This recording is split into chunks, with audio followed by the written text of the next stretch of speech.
अस्सलाम वालेकुम, मरहबा बिकुम मेरे चैनल लाइफ रिफ्लेक्शन डायरीज़ में। उम्मीद करती हूँ देखने वाले सब ठीक ठाक होंगे। मैं भी ठीक ठाक अल्हम्दुलिल्लाह। तो आज का जो व्लॉग है इसमें बात करेंगे रमज़ान की तैयारी के मुतालिक। क्या तैयारी सिर्फ़ घर की तैयारी होती है कि घर को साफ़ करना है, साफ़ सुथराई करनी है, चीज़ों को समेटना है, शॉपिंग करनी है, या सफाई में दिल की सफाई और नीयतों की सफाई भी आती है। तो यहाँ पे एक सवाल करूँगी ख़ुद से भी और अपनी बहनों से भी कि क्या वाकई हम रमज़ान के लिए तैयार हैं। अगर हमने ख़ुद को रमज़ान के लिए, उस बाबरकत महीने के लिए और उसकी रहमतें समेटने के लिए तैयार करना है, तो घर की सफाइयों के साथ साथ, घर के काम काज के साथ साथ हमने कोशिश करनी है अपने दिल को, अपनी नीयतों को भी साफ़ करें। हम इंसान हैं, हमसे गलतियां हो जाती हैं, जाने अनजाने में हम किसी का दिल दुखा देते हैं। अगर किसी से कोई शिकवा है, शिकायत है, कोशिश करें कि रमज़ान के महीने से पहले उससे माफ़ी मांगें, अपने दिल से सबको माफ़ कर दें और दूसरों के लिए भी हम उसी तरह सोचें जैसा हम अपने लिए सोचते हैं, और अपने दिलों को, अपनी नीयतों को उसी तरह साफ़ करें, उसी तरह चमकाएं जैसे हम अपने घर चमकाने की कोशिश करते हैं। इसी के साथ साथ मैं किचन में बना रही थी ब्रेकफ़ास्ट के लिए मैं चिकन सैंडविच की फ़िलिंग तैयार कर रही हूँ। ये फ़िलिंग आप अपने लिए रमज़ान रेसिपीज़ में भी यूज़ कर सकते हैं। इस फिलिंग को बनाकर फ्रीज़र में सेव कर लें, सहरी में यूज़ करें, अफ्तारी में यूज़ करें। चिकन फिलिंग बहुत सारी रेसिपीज़ में यूज़ होती है। तो अगर बाज़ औक़ात आपका सहरी में हैवी ब्रेकफ़ास्ट करने का नहीं दिल कर रहा होता, तो आप लाइट सा चिकन सैंडविच बनाकर अच्छी सहरी कर सकते हैं। सहरी लाजमी है। सहरी में जो बरकतें और जो रहमतें और जो एक समा बंदा होता है वो इतना खूबसूरत होता है। साथ ही साथ मैं मिस करूँगी कि मैं काश पाकिस्तान में होती अपनी फ़ैमिली के साथ।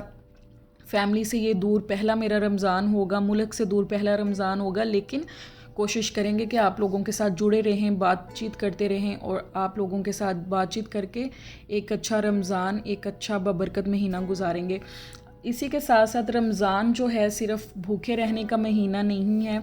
हम सब बहनों को, हम सब देखने वालों को ये कोशिश करनी है कि रमज़ान से पहले ही कुरान के साथ थोड़ा सा अपना ताल्लुक़ बनाएं, तो रमज़ान बहुत आसान हो जाता है।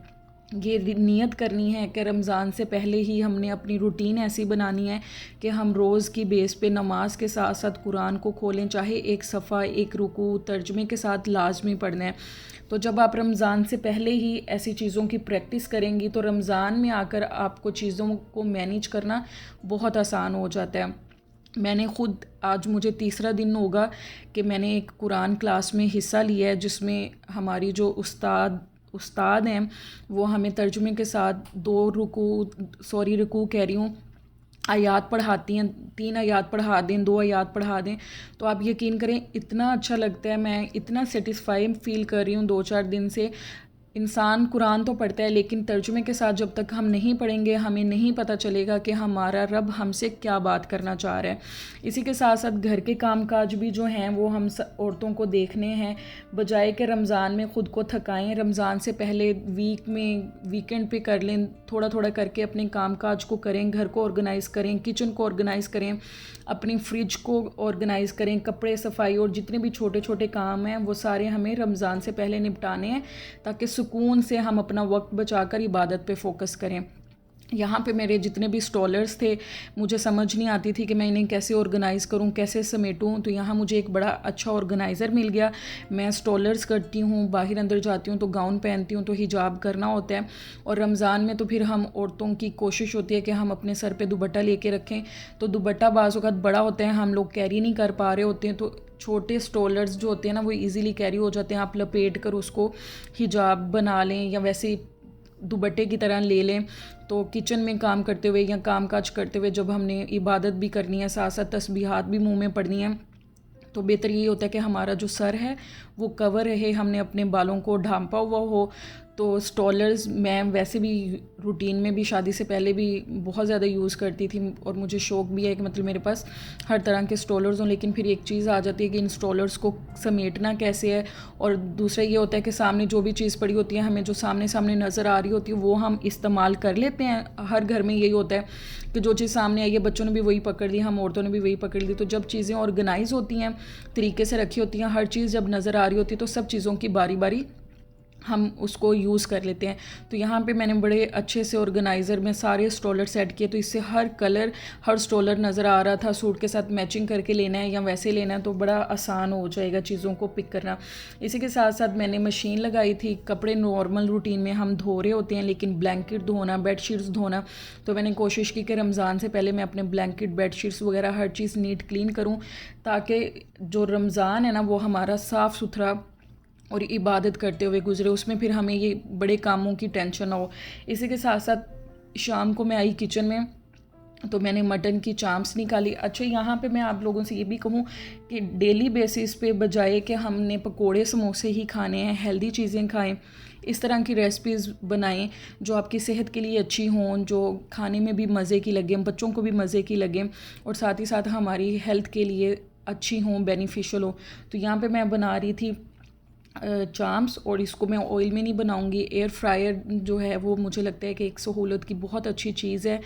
आप लोग भी कोशिश करें कि इसको परचेज़ करें, थोड़ा सा अपने घरेलू बजट में से हर मंथ थोड़ी थोड़ी सेविंग करके आप इसको इजीली परचेज़ कर सकते हैं। और जब एक दफ़ा आपकी चीज़ बन जाएगी तो बहुत सारी रेसिपीज़ जो हम ऑयल में बनाते हैं और जब ऑयल में बनती हैं तो वो अनहेल्दी हो जाती हैं, तो एयर फ्रायर में बनाने से वो चीज़ें इतनी इजीली आप बना सकते हो, एंजॉय कर सकते हो, और साथ ही साथ आपको अपने और बच्चों की जो हेल्थ की है ना उसकी टेंशन नहीं रहती। तो यहाँ पे मैं इसको फॉइल शीट में रख के एयर फ्रायर में रख दूँगी 20 मिनट के लिए, और ये बहुत इजीली बड़े अच्छे से बनकर रेडी हो जाएगी। हाँ ना, एक और बात ऐड करूँगी कि हम जो घरेलू औरतें हैं ना, हम अफ्तारी में अपना बहुत ज़्यादा टाइम लगा देते हैं। आपने भी देखा होगा, आप लोगों के घर में भी होता होगा अक्सर के अफ्तारी बनाते हुए बाज़ औक़ात हम ज़ोहर से तैयारी शुरू कर देते हैं, बाज़ औक़ात असर से लेकर मगरिब तक का जितना भी टाइम है हम अपनी अफ्तारियों में लगा देते हैं। तो हमने ये करना है कि वो आइटम्स, वो चीज़ें जो डेली बेसिस पे हमारी अफ्तारी में यूज़ होती हैं, उसको आपने बनाकर रेडी करके पहले ही स्टोर कर लेना है, ताकि आप अपना टाइम बचाएं। ख़ुद को रमज़ान में थकाना नहीं है, ख़ुद का ख्याल करना है, क्योंकि रमज़ान थकाने का नहीं, ख़ुद को संवारने का महीना है। इसी के साथ मैं आ गई थी मार्केट, और एक चीज़ ने तो मतलब मुझे इतना सरप्राइज़ किया, मैं इतना खुश थी। यहाँ पे हर शॉप में, हर मार्ट पे, आप सऊदीया में जिधर मर्ज़ी चले जाए, रमज़ान के डिकोर आइटम्स इतने थे कि ये लोग फोकस करते हैं कि अपने घरों को, अपने गलियों को, अपने किचन्स को, टेरेस को, बालकनियों को सजाएं। हर चीज़ पे रमज़ान करीम, रमज़ान मुबारक लिखा हुआ था।